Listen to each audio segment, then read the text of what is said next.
Bom dia, bom dia, bom dia. Estamos me escutando aí? Tá tudo ok? Vocês, os corajosos.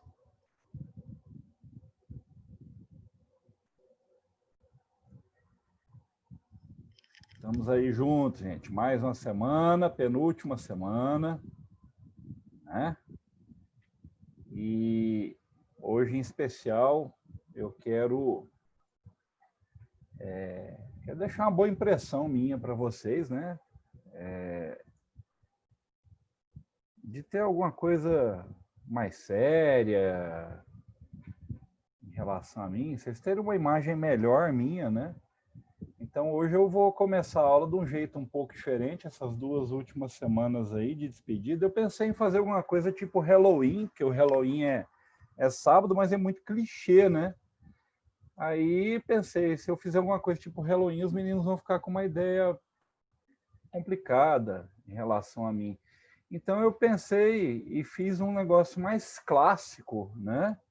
Para essas duas últimas aulas. Hoje é a penúltima aula, semana que vem é a última. Então hoje teremos algo mais clássico, tá? Vamos lá? Siga em frente, vai para o lado. Se liga no mestiço na batida do cavaco. Siga em frente, vai para o lado. Se liga no mestiço na batida do cavaco. Isso é clássico ou não é? Quero o som de Bob Marley sacudindo o partideiro. O reggae da Jamaica na embolada. Eu vou mostrar pro mundo inteiro, mundo inteiro. Siga em frente, vai para o lado. Se liga no mestiço na batida do cavaco. Hoje é quinta, quase sexta. Se liga no mestiço na batida do cavaco. Vamos passo a passo outra vez. Vai me falar que isso aí não é um clássico na vida de vocês. Bom, vamos mudar aqui, né? Vamos mudar o figurino. Voltar para o povo. Botar os olhos de vidro, senão não enxergo nada. E, gente, esse programinha que eu estou usando para fazer esses fundos, ele tem uma vantagem. Eu nunca mais arrumei esse quarto onde eu dou. Bom dia, sempre animado. Tem que ser sempre, sempre, sempre animado. Então, terminando a questão dos biomas e falando de sucessão ecológica, semana que vem, gente, como é a nossa última aula, eu vou fazer um apanhado das principais notícias das minhas frentes, né? Ao longo do ano, as notícias que tiveram aí e questões sobre isso aí para a gente fazer uma atualização, certinho? Ficou faltando eu falar do Pantanal. Lembra que eu perguntei para vocês lá que eu ia deixar o Pantanal por último, né? Por causa das queimadas e tudo mais, tá? Então, deixei o Pantanal por último aí. Vou falar de Pantanal hoje e de sucessão ecológica para encerrar a matéria. Então, localização do Pantanal. Tá aí, ó. Esse aí é o Pantanal, certo? Então, ele pega Mato Grosso do Sul, só que ele pega o norte do Paraguai e o leste da Bolívia. Porém, aqui no Paraguai, uma grande área do Paraguai, uma grande área da Bolívia, ele é continuado pelo Gran Chaco, né? É um pouco diferente do Pantanal. O Pantanal, a gente vai ver agora, ele tem muitas características de cerrado, e esse Gran Chaco aí da Bolívia e do Paraguai, ele tem uma característica mais ligada aos pampas do sul, tá? Então, Pantanal aí, savana estépica. Lembra lá do Cerrado? Savana brasileira, né? Estepe, aquele campo com poucas árvores, né? Então, é uma variação aí, tem autor até que considera o Pantanal dentro do próprio Cerrado, tá? A maior parte é alagada, por isso o nome Pantanal, e você vai ver agora o porquê que é alagada. Ele tem 250 mil quilômetros quadrados, sendo que 140 mil quilômetros do Pantanal estão no Brasil. Altitude média, 100 metros. Estranho, né? Você pensar que, se você for pegar lá o contorno litorâneo brasileiro, você sai do litoral, tem a Serra do Mar, Planalto Central, etc, etc, e aqui você tem uma depressão em relação a muita área de relevo, bem no meio do continente. Eu peguei esse termo aí de um livro de geografia, grande e relativamente complexa, Planície de coalescência detrítico-fluvial. Que diabo é isso? Planície. Plano. Certo? Coalescência detrítico-fluvial. Nós teremos a aula de impactos ambientais, eu já falei para vocês dos impactos, lá nos ciclos biogeoquímicos. À medida que eu dei os ciclos, eu dei os problemas. Mas eu posso fazer de impactos ambientais, não tem problema não. Tá? Coalescência, o que é isso? Chegam ali vários rios, detrítico aluvial, levando muita matéria. Então, os rios ali, eles têm o que o povo da região chama de caixa baixa. Eles são relativamente rasos. Resultado disso, inundação. Então, você tem uma planície baixa, onde chegam vários rios, né, de leito raso, inunda. Certo? Então tá aí, ó, um aspecto do Pantanal, e eu quero que vocês vejam uma coisa, é uma foto tirada de helicóptero, mas vocês estão vendo que é bem plano, né? Apesar da altitude aí ser baixa, é bem plano, certo? Aqui, ó, dá pra gente ver algumas montanhas aqui no fundo, alguns morros e tal, mas, ó, uma baita de uma planície pantaneira, tá? Problemas do Pantanal. Primeiro problema, criação extensiva de gado, que começa nos anos 60. Até então, gente, o Pantanal, assim como toda a região ali do Mato Grosso do Sul, era um lugar meio abandonado, esquecido por Deus lá, e pouco habitante, pouco movimentação de pessoas, criação de gado muito pequena, era mais para suprir a região. A partir dos anos 60, você tem ali confecção de rodovia transpantaneira, transamazônica, entre outras, que criam uma rota para escoar a produção dessa região. Então começa a produção extensiva de gado lá. Por quê? Um lugar plano. Quanto mais plano o lugar, menos o gado tem que se esforçar, então mais macia a carne, né? Um lugar plano, cheio de capim. Ótimo para criação de gado, rico em água. E com um detalhe, tem muitas regiões lá onde existem lagoas de água salgada. Isso ajuda o gado a ganhar peso, né? Exploração mineral, que começa na região de Corumbá e vai em toda a região circunvizinha da cidade de Corumbá. Essa exploração mineral ela tem poluído rios, porque tem garimpo de ouro ali, despeja mercúrio, fora que o Pantanal ele é o final de muitos rios, né? Então, toda a poluição que chega por esses rios fica naquela planície.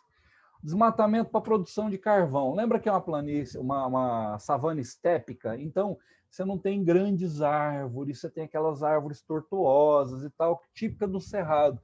Resultado, não dá para explorar a região ali, a madeira da região, para fazer tábua, né? Madeira para uso de construção. Então, ela é explorada para produção de carvão, tá? Caça e pesca predatórias. A coisa chegou num tal problema que nos anos 80, no meio dos anos 80, o governo teve que proibir e fiscalizar muito, muito mesmo, a caça aos jacarés do Pantanal. Certo? Eu já estive no Pantanal, eu tive uma fazenda chamada Ecolândia, um lugar muito bonito, uma cidade chamada Ecolândia, um lugar muito bonito. Fui na fazenda lá do Almir Sater, né? Muito legal lá. E jacaré lá, gente, tem demais da conta. Hoje. Porque no final dos anos 80, começo dos anos 90, ele estava quase entrando em extinção devido à caça predatória. Por quê? O couro do jacaré é exportado para fazer bolsa, sapato, e com um detalhe, eles pegam só uma pequena parte do couro. Então matava-se jacaré aos milhares para extrair principalmente o couro da barriga dele, da parte de baixo, porque o couro das costas ele é muito duro para trabalhar industrialmente, né? Aí você tem, se vocês procurarem na internet, você vai ver reportagens aí dos anos 70, mostrando pilhas e pilhas de corpos de jacarés lá, deixados para apodrecer, porque simplesmente pegavam um retalho da pele dele lá e abandonava. O turismo descontrolado. Deixa eu até ver uma coisa aqui na internet que eu esqueci de olhar ontem. A novela Pantanal. Que ano que ela foi? Aqui, novela Pantanal, telenovela. foi de 27 de março de 1990 a 10 de dezembro de 1990 na extinta Rede Manchete. Essa novela deu uma visibilidade muito grande para o Pantanal Mato-Grossense. Na década de 80, teve um livro que foi muito adotado nas escolas, livro infanto-juvenil, tá? Eu cheguei a ler esse livro chamado Pantanal Amor Baguá. Baguá é o touro que é castrado e você coloca ele na frente da boiada porque ele é treinado para seguir o peão. Então, ele vai ali seguindo, é um touro grande, ele vai seguindo o cavalo do peão e o gado vai atrás desse boi. Porque o transporte de gado lá até hoje é feito assim, tá? Só que aí esse livro e a novela Pantanal deram um destaque nacional para essa região. E começou um turismo lá completamente descontrolado. As pessoas iam para o Pantanal principalmente para pescar, certo? Não era o turismo que nós temos hoje, que eles chamam até de safari fotográfico. Eu acho legal esse termo. A pessoa vai lá para bater foto, para ver pôr do sol, lá é muito bonito. Tem alguns locais no Pantanal, eu visitei um lugar chamado Ninhal, né? Tem vários ninhais no Pantanal. É aquelas árvores maiores na beira d'água, onde os pássaros fazem ninhos, e na época da cheia cai muito filhote ali. Então fica lotado de peixe embaixo, peixes grandes, para se aproveitar ali dos filhotes que caem, dos detritos das aves e tudo mais. Isso aí gerou um turismo totalmente descontrolado, tá? E o que mais foi notícia aí nos últimos tempos, né, nesse ano principalmente, as queimadas no Pantanal, tá? Eu peguei algumas imagens aqui, olha, a mesma região antes e depois da queimada. Vocês podem ver que é um buritizal. Buriti, ele é uma palmeira de regiões alagadas, né? E depois da queimada, o que aconteceu? Aí, ó, a mesma região ao longo de uma estrada. Vocês podem ver que na lateral das estradas, na foto da esquerda, aqui, ó, na lateral da estrada, tem uma região bem alagada. E por causa da seca prolongada que teve esse ano no Pantanal, não tinha água para parar esses incêndios, certo? Olha que dó. Pássaros fazendo ninho ali numa região foi totalmente devastada pelo fogo, né? Existem muitos questionamentos a respeito da intensidade desses incêndios, mas no Pantanal, realmente, esse ano eles foram mais intensos do que nos anos anteriores. Isso acontece em todos os anos, que o pessoal coloca fogo nos pastos lá para fazer a rebrota. Mas parece que esse ano, por causa do atraso das chuvas, né, eles foram bem piores e degradado muita área. Aí vocês viram, acompanharam toda a epopeia daquela onça que foi trazida para Goiás, né? E foi tratada com célula-tronco, devolvida para a natureza, e pelo rastreamento que os biólogos estão fazendo dela aí, ela está se adaptando bem. Mas aquela foi a que se salvou, tadinha. O que eu vi de foto de bicho morto no meio do Pantanal lá dava dó, certo? E, engatando o assunto, né, do Pantanal, aí, da queimada do Pantanal, eu entro em sucessão ecológica. Por quê? A sucessão ela ocorre depois de uma degradação ambiental. Vocês já assistiram um filme, provavelmente você já deve ter assistido um filme chamado Eu Sou a Lenda, com Will Smith, né? Que ele vive em Nova York, que foi depois do apocalipse zumbi lá, uns zumbis meio vampiros, tal. O filme é legal pra caramba. O livro é muito melhor, tá? Porque no livro os zumbis vampiros eles conservam a inteligência. Eles conversam com o cara, ficam chamando o cara à noite e tal. Eu não sei se você se lembra de uma parte do livro que ele vai no meio de uma plantação de milho no centro de Manhattan. Manhattan é uma ilha, né? E o que aconteceu? O que ele mostra naquele filme lá? A sucessão ecológica. Como a humanidade abandonou aquela região, a natureza começou a tomar aquilo de volta. Você já viram imagem de Pripyat, a cidade que ficava próxima a Chernobyl? Quem assistiu Chernobyl aí, que foi um seriado da HBO, tá? Quem não assistiu, assista. Muito bom, porque mostra como foi o desastre de Chernobyl, né? Quem nunca ouviu falar de Chernobyl aí, é complicado, né? Chernobyl é um cavalo que quer ser cantor, então o filme é sobre isso, tá? Para quem nunca ouviu falar. O que acontece com a cidade de Pripyat hoje? Ela está sendo retomada pela floresta boreal que cercava ela. Então tem árvore crescendo no meio da rua. Por quê? Porque ocorreu um processo de sucessão ecológica ali, tá? Então, é o processo de mudanças na estrutura de uma comunidade ao longo do tempo. Processo ordenado. Eu não sei se vocês já chegaram a estudar a fundo as eras geológicas do planeta e tal, mas quando você vai fazer esse estudo de eras geológicas, você vê que ocorreram 5 grandes períodos de extinção da vida na Terra, né? A mais recente é a do Triássico-Jurássico, quando acabaram os dinossauros aí, mas teve uma extinção do Ordoviciano, causada por N fatores, mudança do eixo da Terra, vulcanismo, etc., que ela extinguiu praticamente 99% das formas de vida da Terra, certo? E esse 1%, ele conseguiu retomar essas comunidades. Você tem que lembrar que o nosso tempo de vida no planeta ele é muito pequeno. Então, essas mudanças de sucessão ecológica, elas ainda estão ocorrendo o tempo todo. Basta você pensar no que acontece com uma rua se ela fica sem ter a cobertura asfáltica renovada de tempos em tempos. Começa a rachar, começa a crescer capim. Ainda mais aqui, né? Tem umas ruas aí que tem uma capinha de asfalto de 5 centímetros de grossura.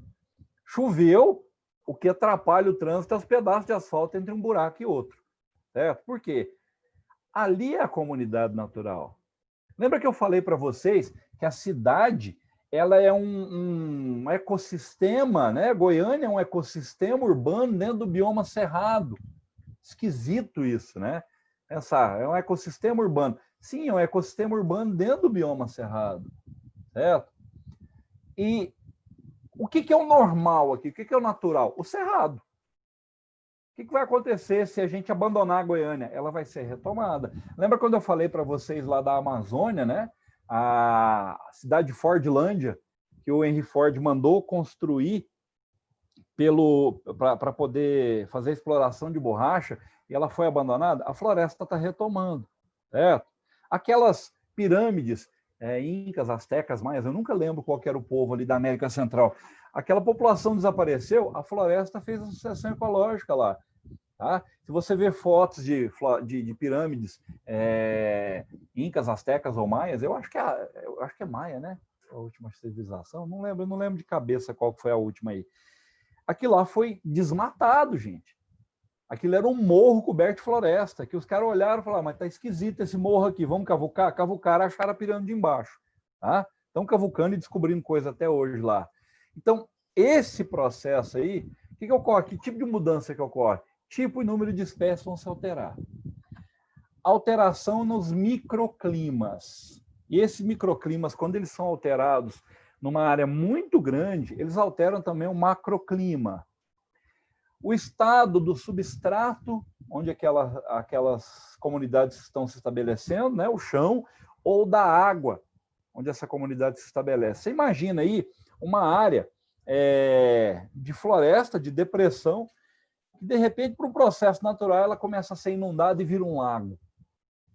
Uma área mais baixa numa floresta que vira um lago. Você vai ter alterações ali o tempo todo. Essa sucessão, ela pode ser autogênica ou autogerada. O que é isso?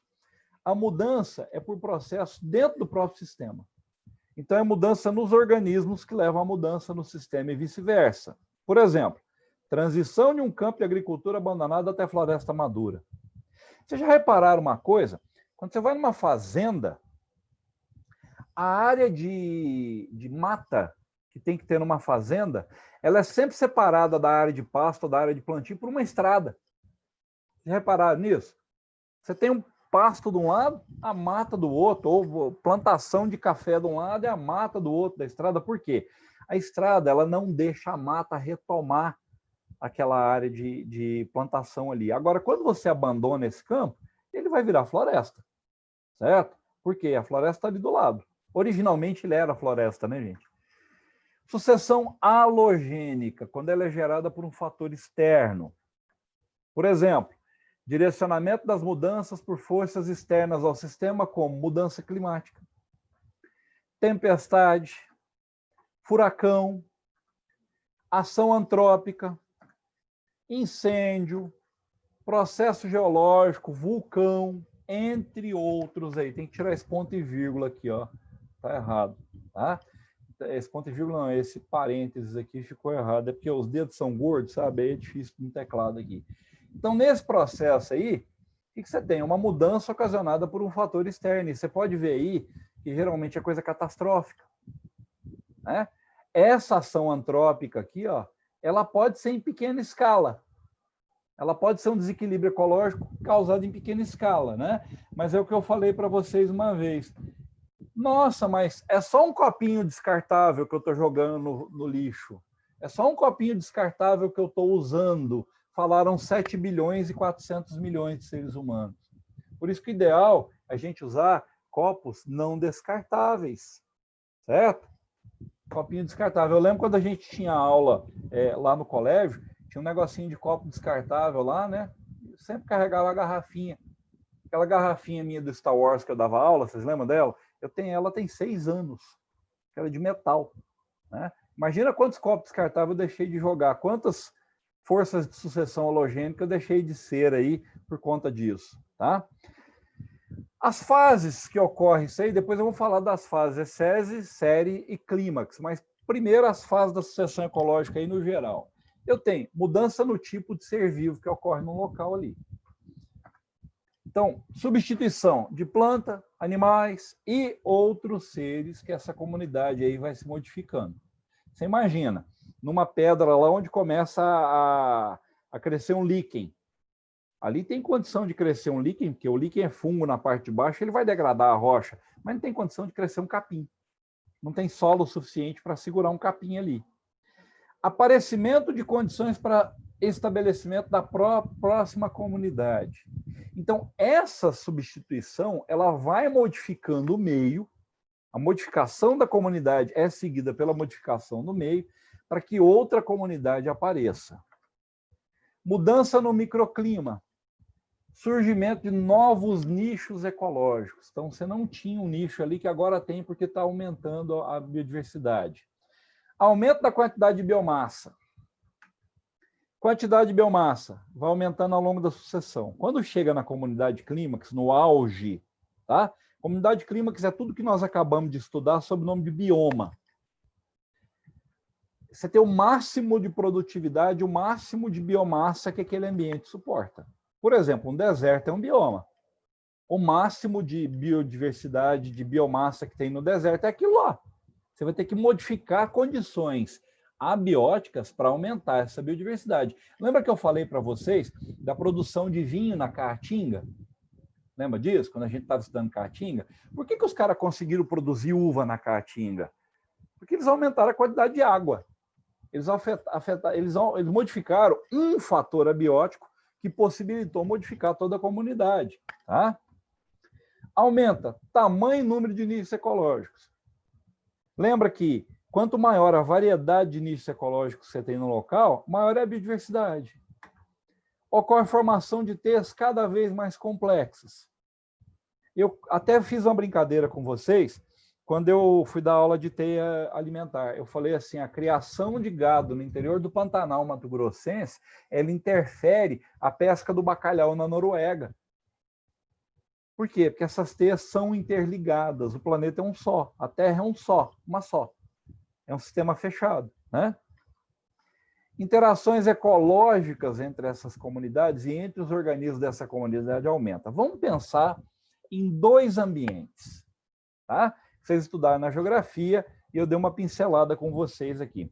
Você lembra o que é taiga ou floresta de conífera? Lembra? Floresta de pinheiro, né? Que tem lá no norte do hemisfério norte, e aqui no Brasil, a pobre da coitada da mata de araucária aí, né? Pensa em floresta de pinheiro, a taiga, e pensa em floresta amazônica. Qual das duas tem maior biodiversidade? A floresta amazônica. Em compensação, você vai ter uma maior biodiversidade em todos os nichos, em toda cadeia, em toda teia. Você vai ter maior biodiversidade de predador, de parasita, de decompositor, etc. Por isso que região tropical, gente, é mais atingida por doença do que região temperada. Tá? Fala para mim um país tropical que você conheça aí que seja desenvolvido. Alguém lembra? Um país tropical que esteja lá no G8.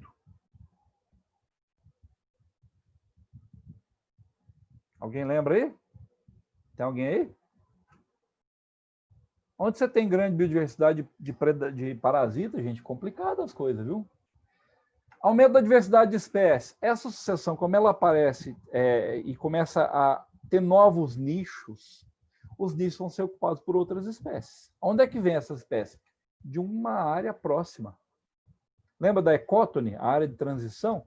Você tem bicho do Cerrado da Amazônia nessa ecótone, eles podem recolonizar essa área, tá?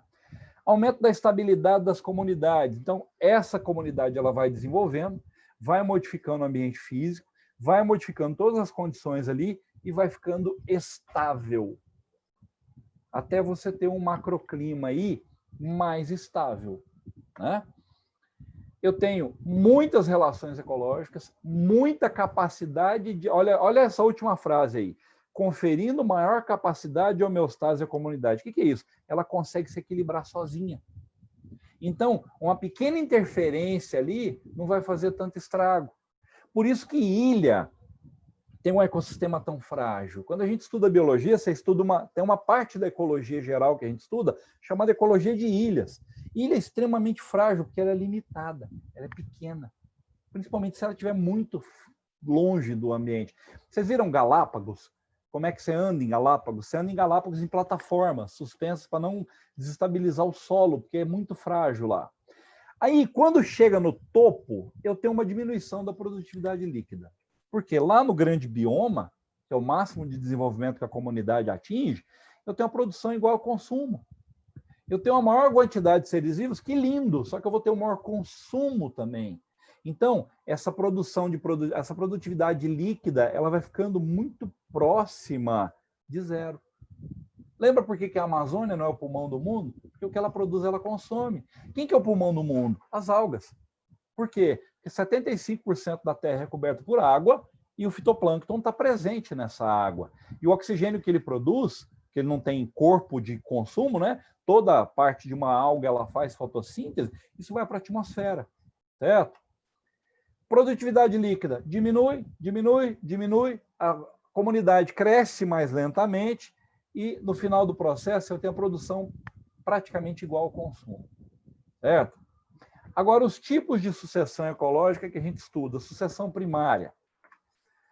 Sucessão que tem início em uma área estéril, ou seja, que nunca foi habitada na vida. Me fala um lugar do planeta Terra que você conhece que tem isso aí.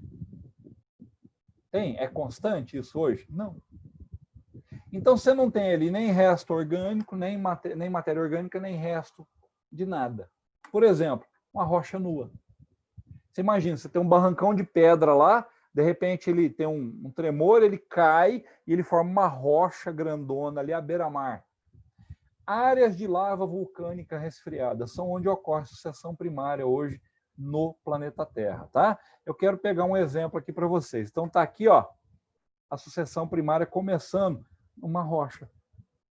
Você vai ter líquens ali, depois briófitas, depois ervas, depois arbustos, até chegar num ponto onde já ocorreu a degradação dessa rocha aqui e a formação do solo. O que é solo? Terra moída, pedra moída, certo? Exemplo, erupção do Krakatoa na Indonésia em 27 de agosto de 1883. Energia liberada, 200 megatons, 10.000 vezes maior do que a energia liberada na bomba de Hiroshima. Um tsunami com ondas de 40 metros de altura. O som da explosão foi ouvido a 5.000 quilômetros de distância. Eu peguei aqui o que aconteceu com a ilha. Está aqui a ilha de Java em 1880. Certo? A ilha na Indonésia, lá é a ilha de Java, onde ficava o vulcão Krakatoa. Isso é depois da explosão. A ilha praticamente desapareceu, ela foi partida no meio. Em 1900, olha o que aconteceu. Surgiu um vulcãozinho ali chamado Anak Krakatau. Em 1933 ele já tinha 67 metros, em 1950 138 metros de altura, apareceu um novo cone em 1960, em 77 ele estava com 181 metros, 92 250 metros, 2005 300 metros de altura, de matéria liberada ali, certo? Perto da Austrália, eu vou te mostrar a localização aqui. Aqui, ó, isso aqui era a área da ilha. Certo? Isso aqui era uma colônia holandesa. Depois da explosão, isso aqui é o que sobrou da ilha original. Toda essa área que foi destruída, e essa ilha original, gente, ela foi varrida de toda a matéria orgânica, de tudo que tinha ali, sobrou só a rocha nua. Tá aí, ó. O Anak Krakatau, ou filho de Krakatoa, recentemente ele explodiu de novo, não com a força anterior. É o que sobrou da ilha. E olha aqui o que eu mostrei nessa foto para vocês. Tá vendo a vegetação? Gente, quando essa ilha explodiu, aproximadamente 3 semanas depois da explosão, chegou uma expedição australiana lá. Não tinha nada, tinha pedra. Sobrou só a rocha matriz ali. E aos poucos essa rocha matriz foi sendo preenchida. Tá? Sucessão secundária. Eu acabei não mostrando aqui onde fica Krakatoa. Burrice. Deixa eu pegar nos mapas aqui para você ver. Maps. Google Maps. Então, vamos fechar essa abinha. Vamos pôr a imagem por satélite.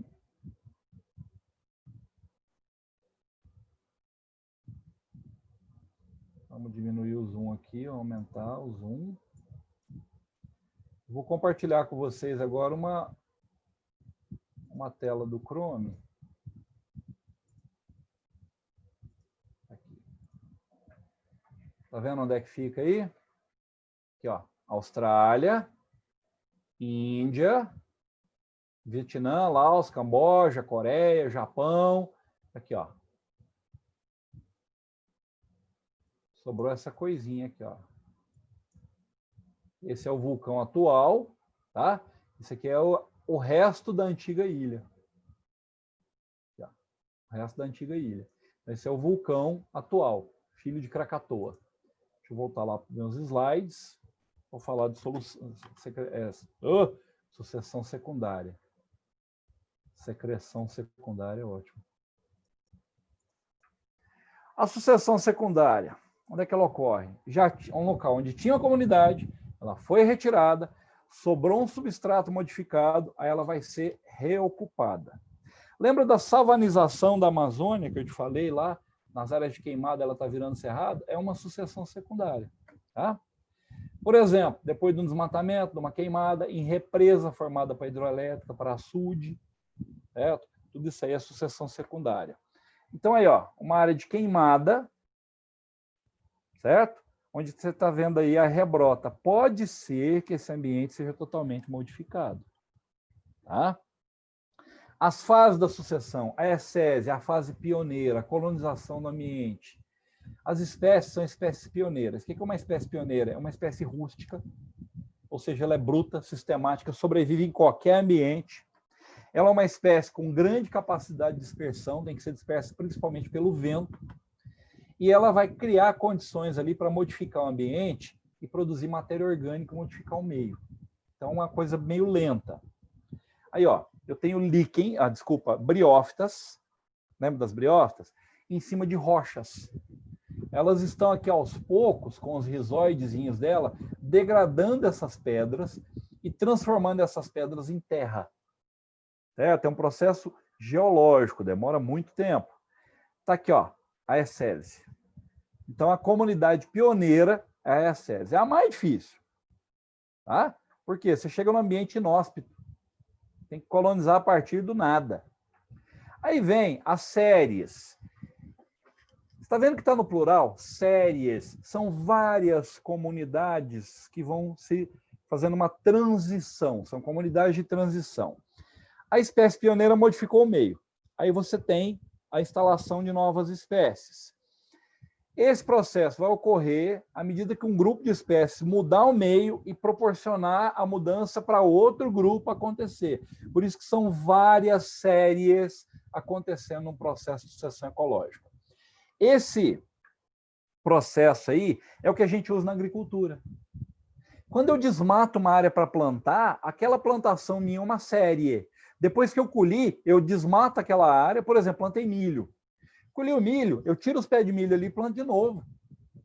Por quê? Nessa comunidade de série, você tem uma altíssima produtividade. A produção de matéria orgânica ali é alta. Então, toda a área agrícola é uma série. Você removeu a comunidade original, já tinha condições para o estabelecimento da comunidade, e você está colocando uma nova comunidade ali controlada. Então, está aqui, ó, as séries. Séries, ou séries, eu já vi grafia séries também, a mesma coisa, com acento no E, tá? Então, essas comunidades intermediárias. Aí eu chego na fase de comunidade clímax. Última etapa da sucessão em que não ocorre mais o crescimento da comunidade. Por quê? Ela chegou no máximo de desenvolvimento que ela conseguiria. Então, nessa comunidade clímax, você não tem muitas mudanças, ela é estável. Diversidade, produtividade primária bruta e estabilidade é máxima. Lembra que a produtividade primária líquida é baixa, mas a bruta é máxima porque aquele ambiente suporta. Mas o consumo também é muito alto. Pensa bem, se você come mais do que você gasta, você engorda.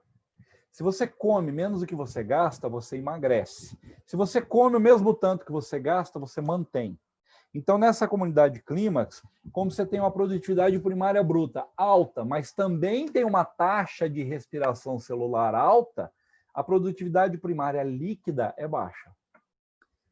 Os grandes biomas da Terra, tá? Amazônia, Pantanal, etc., tudo isso que a gente estudou, e aqueles grandes biomas que vocês estudam na geografia, né? Tundra, taiga, floresta temperada, floresta descida, floresta sei o quê, deserto, etc., a produtividade é igual ao consumo, e eu tenho essa fase aqui na sucessão ecológica. Com um detalhe, tá, gente? Quando a gente chega nessa fase aqui, eu acabei tirando o negócio aqui. Deixa eu voltar. Quando a gente chega nessa fase aqui, beleza, que lindo, você tem o máximo de desenvolvimento. Mas a recuperação dessa comunidade clímax,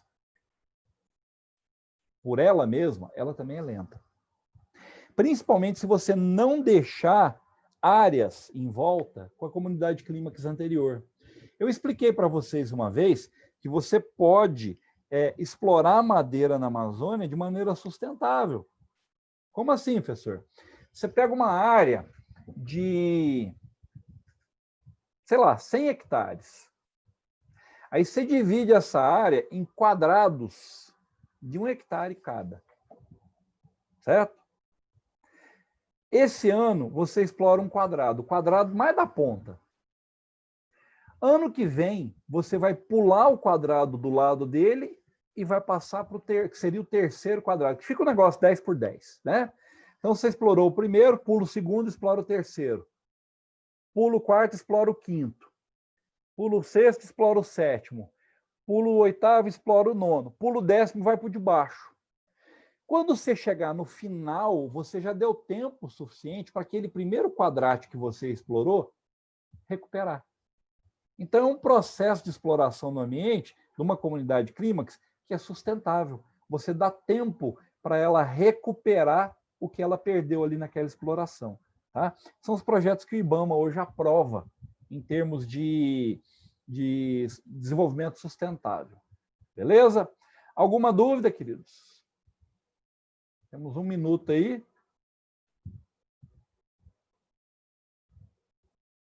Pode perguntar no áudio, no bate-papo. Tudo ok? Qualquer dúvida, estou no e-mail, tá? Fiquem com Deus. Bom final de semana, bom feriado. Descansem.